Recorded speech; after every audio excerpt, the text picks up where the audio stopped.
परमेश्वर ने कहा था कि जब तुम मूसा को कहा जब तुम मेमने को खाना तो फुर्ती से खाना, लाठी लिए हुए, जूती पहने हुए, तैयार होकर उस मेमने को खाना। आप जब अपने घरों में हम लंच डिनर करते हैं तो हम आराम से बेल्ट ढीली करके करते हैं, कस के नहीं करते, कोट पैंट डालकर डिनर नहीं करते हम, हाँ या ना?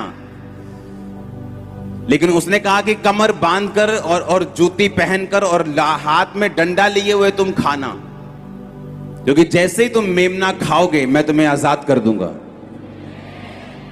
पुराने नियम में जो भी हुआ है ना, वो हमेशा एक प्रतिबिंब रहा है, एक एग्जाम्पल रही है।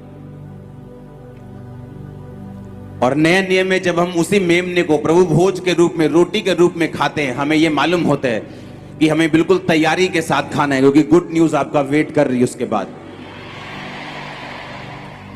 हमें लगता है कि हम एक ईसाइयों वाला एक रीति रिवाज पूरा कर रहे हैं कि यीशु मसीह ने कहा था मेरे आने के समय तक मेरी मौत को याद करके इसी तरह किया करना, रोटी लेना और उसको मेरी देह बोलना और जूस लेकर उसको मेरा लहू बोलना।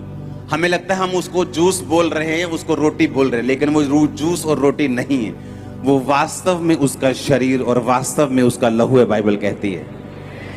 और बाइबल कहती है जो कुछ आप खाते हैं, किसी के व्यक्ति के ब्लड के सैंपल को अगर आप लेंगे तो उसके ब्लड से सब कुछ आ जाता है कि ये चिकन ज्यादा खाता है या सब्जियां ज्यादा खाता है, ये बंदा इसमें ये चीज की कमी है, इसमें ये चीज की बहुतायत है। डॉक्टर बोलते हैं तेरे में यूरिक एसिड बढ़ गया, चिकन कम कर दो, अंडे कम कर दो, दाल कम कर दो, तुम ज्यादा खाते हो।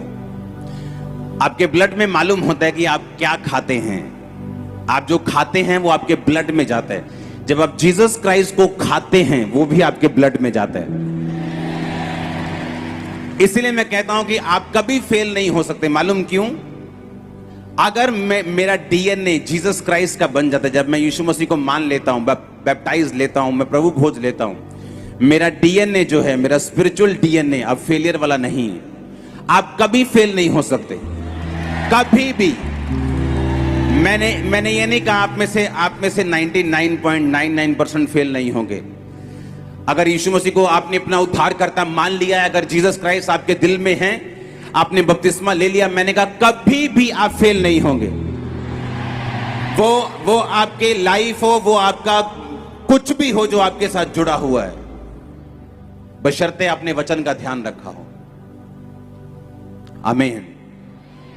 दाऊद को एक भी जना हरा नहीं सका, लेकिन दाऊद अपने परिवार में फेलियर था। अगर आपको वचन नहीं सुना आपने, तो आप पिछले मीटिंग में जाओ और उस वचन को कंप्लीट सुनो। बाइबल कहती है दाऊद अपने बच्चों को उसने एक बार भी निराश नहीं किया, कभी भी उनको डांटा नहीं। हमें लगता है ये अच्छी बात है, लेकिन बाइबल कहती है अपने बच्चे की ताड़ना तू छड़ी से कर और तू उसको मरने से बचा लेगा।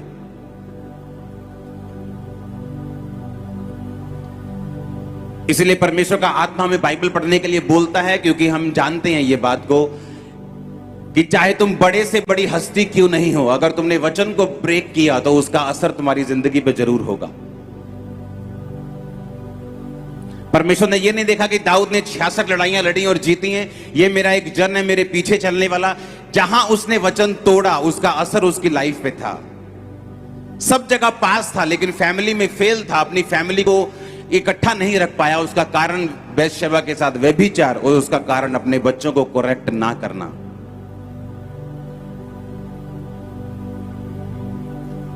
एक एक बिंदु बाइबल का सच है। उसने कहा अपने बच्चों को उसी रास्ते पर ट्रेनिंग दे जिस रास्ते पर तू उसको चलता देखना चाहता है। जब वो जवान हो जाएगा उस रास्ते से कभी हटेगा नहीं।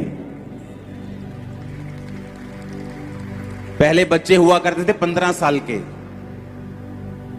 16 साल के, कुछ मालूम नहीं होता था। इंटरनेट आया, कंप्यूटर आया, पाप बढ़ा, अब 12 साल का बच्चा जानता है। आज 8 साल का बच्चा भी पाप के बारे में जानता है। उसके पास फोन है, उसके दोस्तों के पास फोन है।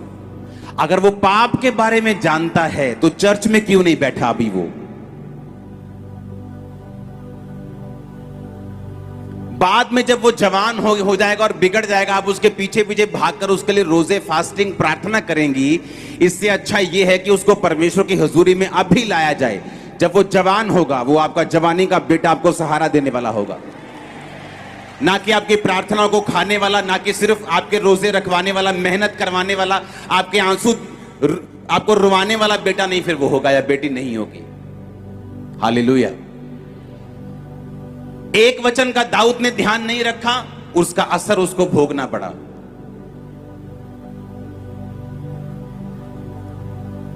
कितना जरूरी है परमेश्वर के वचन को इसीलिए समझना और उसके वचन को डीपली समझना कि परमेश्वर के वचन में अगर ये लिखा है तो मेरे फायदे के लिए लिखा है। हालेलुया।